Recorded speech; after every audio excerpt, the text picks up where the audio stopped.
11 in the first half of game 2. Shocking. Draymond, beautiful find to Durant.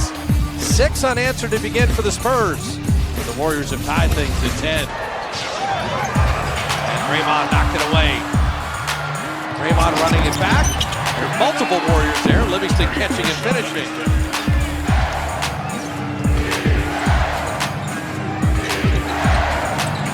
JaVale will end that drought. Draymond faked that dribble handoff. That play works every time. That's one of my favorites.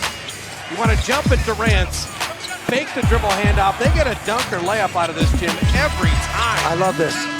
Yeah, that's a shot, but it's also a great play. This play is terrific, and Aldridge falls for it all the time. In the second half, you've seen both teams make threes. And how about Iguodala off the feed from JaVale McGee? The double figures, Draymond's one of them. Iguodala, the inside pass, and Looney finishing. Bond dribbling in and out of trouble. Setting up DJ for a layup and a foul. How about Looney handling the ball there? First playoff time.